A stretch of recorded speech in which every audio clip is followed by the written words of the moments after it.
Ladies and fictional men, welcome back to my YouTube channel, and if you're new, hi, I'm Kit. Today's video is going to be my 2023 favourites. So let's go. I have my sheet of paper where I write all of my favourites on, and I have my favourites colleague. It's currently the 13th of December, so I'm hoping I don't read any more books that make it onto my favourites list. But yeah, anyway, first one. Clown for Sun by Kazuo Ishiguro. This book follows Clara, who's a robot, aka a artificial friend in this world. Pardon me. As she, for lack of a better word, gets adopted and bought, and then is given to this child who is ill, and has to keep this child. Is company for this child. That's a very bad description. From now on, I'm just going to read the blurbs of all the books. From her place in the store, Clara, an artificial friend with outstanding observational qualities, watches carefully for the behaviour of those who come in to browse and those who pass in the street outside. She remains hopeful a customer will soon choose her, but when the possibility emerges that her circumstances may change further, Clara is warned not to invest too much in the promises of humans.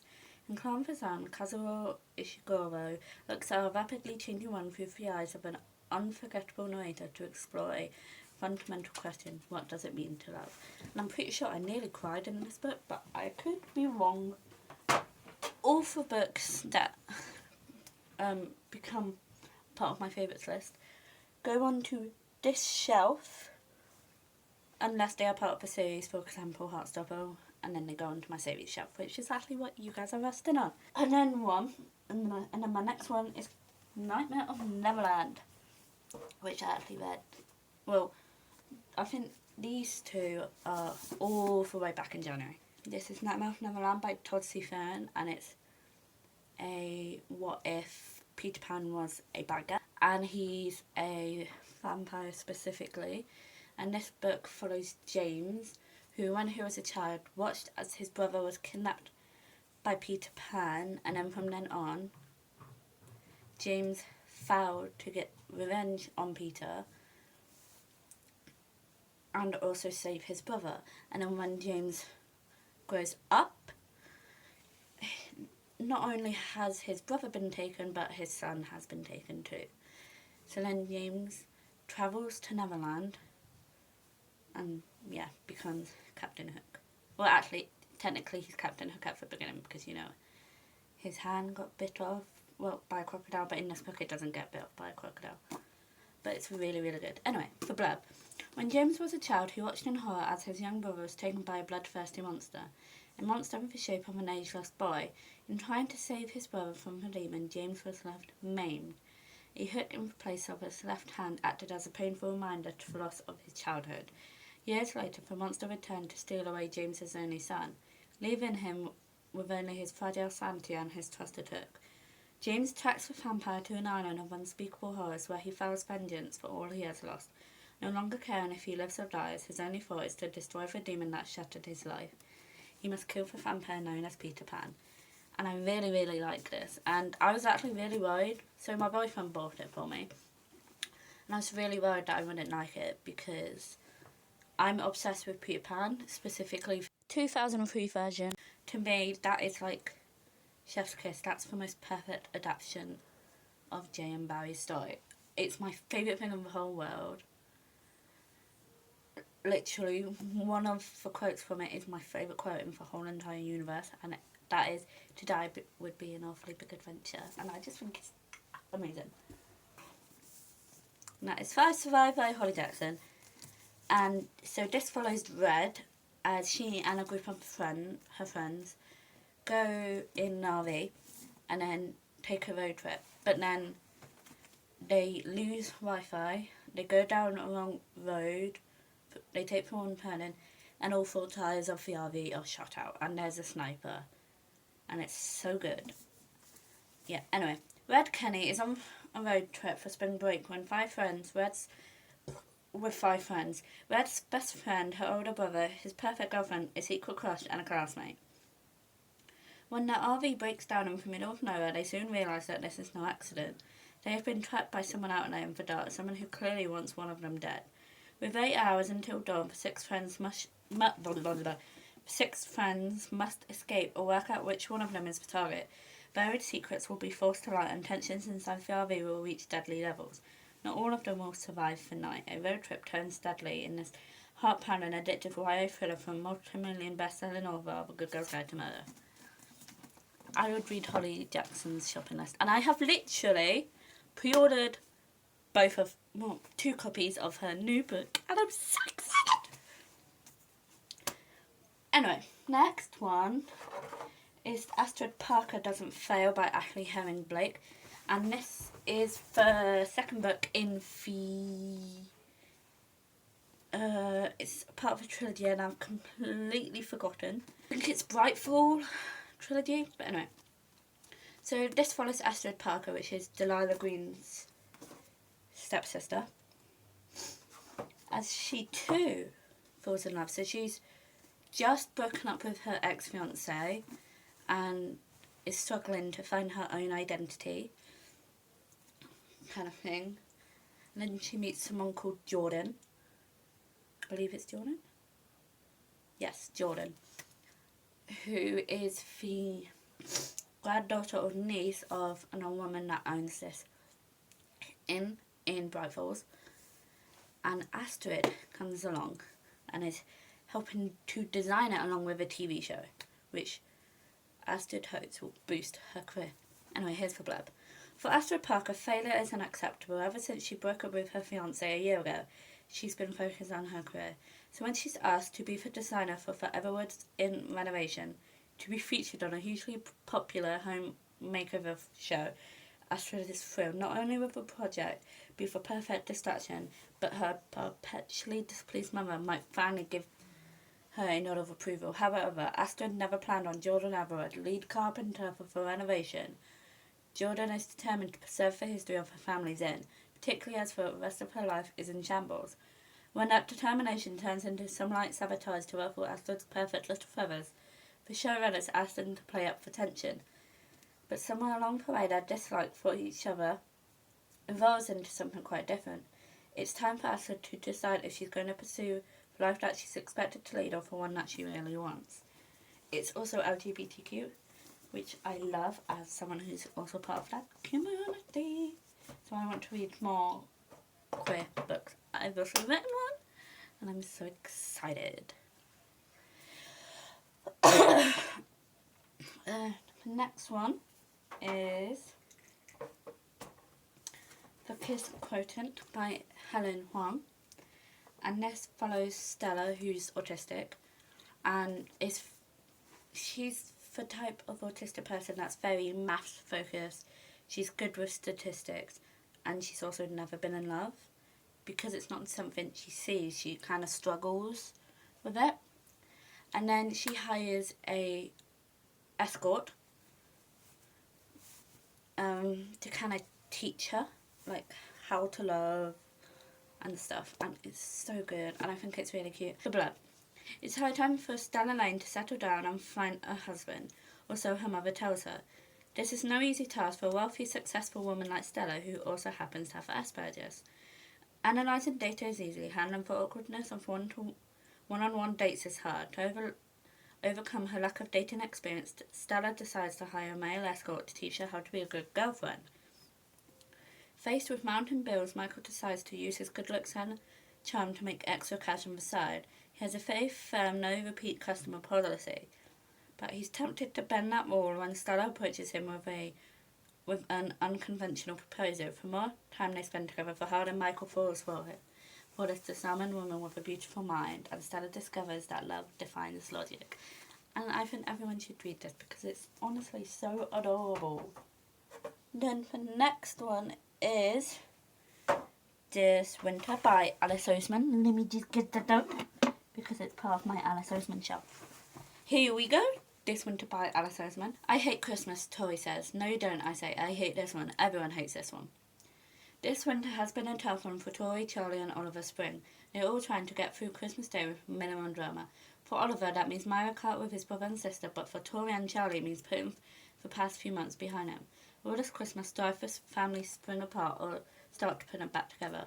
because this book takes place, I think, after Heartstopper 4 or maybe 3, when Charlie's eating disorder has come to light. He has gone to an institution to get better. And then, yeah. So, that one, yeah, the book follows them. And then the next one is was a reread, which is Forsyth by David Clement Davies.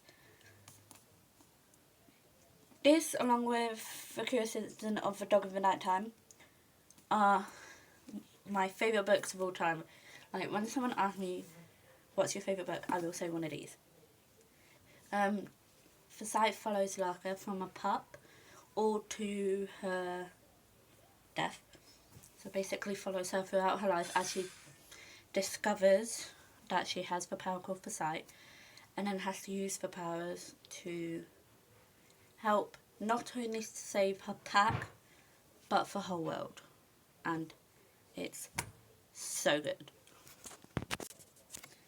The next book is Bad Things Happen Here by Rebecca Barrow, and I would describe this as a LGBTQ plus version of A Good Girl's Guide to Murder. So I had to go shut my bedroom door. Right, here's the birth for this one. Luke and Lane Thomas lives on Paris. A seemingly idyllic island. I can't pronounce that word. But there's nothing idyllic about its cursed history, which is scattered with the unsolved deaths of young women. Deaths Paris society happily ignores. Luca can't ignore them now. Not when she comes home one night to find police cars in her driveway. The curse is struck again. This time it has claimed her sister, Whitney. With the help of Naomi, the new girl next door, Luca decides to investigate Whitney's death herself. But in doing so, Luca must come face to face with the curse that has haunted Paris for years. And it's actually so good. I'm pretty sure I got this from Works. Yeah. I literally cannot remember anything about any of these books. Hence why I have to read the blurbs. And just put my back. And then it's a sequel. Fell by David Clement Davies, and I actually did a vlog of this one, and I believe I did Forsyth as well, but I could be wrong, might have just been this one. So if you want to hear my thoughts in detail on this, read that video, watch that video.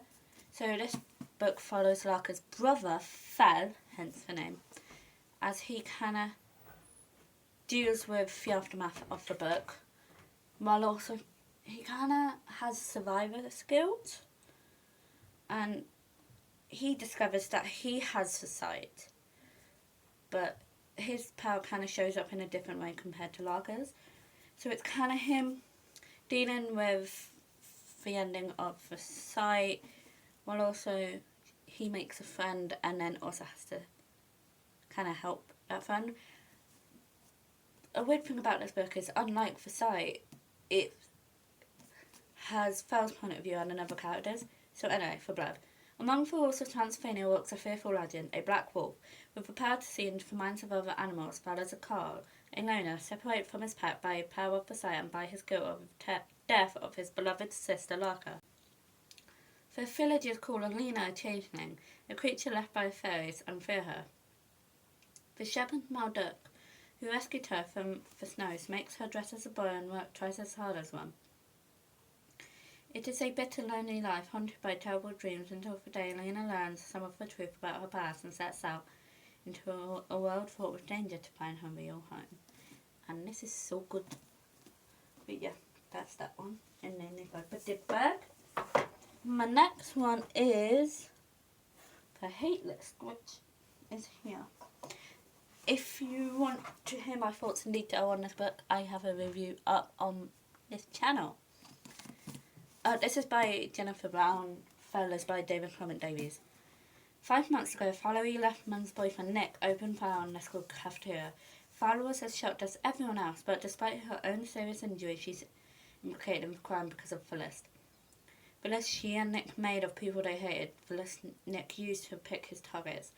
Now, after a summer of seclusion, Phyllis falls to confront her guilt as she returns to school to complete her senior year. Haunted by the memory of the boyfriend she still loves and navigating rocky relationships with her family, her former friends, and the girl whose life she saved, Phyllis must come to grips with the tragedy that took place and her role in it, in order to make amends and move on with her life. The Midnight Library by Matt Haig. I don't know why I shoved it in your face, I apologise. This book follows Nora after she tries to kill herself, and then she's stuck in kind of purgatory, for lack of a better word. Basically, when everyone dies in this world, their purgatory, for lack of a better word, is different. For example, for Nora, it's a library due, and the person that kind of looks after it is a teacher from her primary school, because she has good memories associated with that place, and it's her favourite place in the universe. And she goes back through all of her potential lives, and then she kind of makes a change. That's a very bad description. Here's the blurb. Nora's life has been going from bad to worse. Then at the stroke of midnight, on her last day of Earth, she finds herself transported to a library. There she is given the chance to undo her regrets and try out each of the other lives she might have lived, which raises the question, with infinite choices, what is the best way to live? And this book is, yeah. The book is kind of about redemption, and so she also has depression, so it's very mental health focused, and it's also about redemption. And then the last book on my favourites list is actually Solitaire by Alice Oseman. So this follows Tori. She also has depression, and she's also asexual. So it follows her in her last year of sixth form, I believe, as she makes a new friend, and then some stuff at her school keeps on happening, and is happening, and it's about her. It's called Solitaire, and they do pranks and stuff, and her new friend Michael start to notice that it kind of revolves around her, so she's trying to, along with Michael, trying to find out who does it, who it's behind it. And yeah, it's really, really good. I will read you the blurb.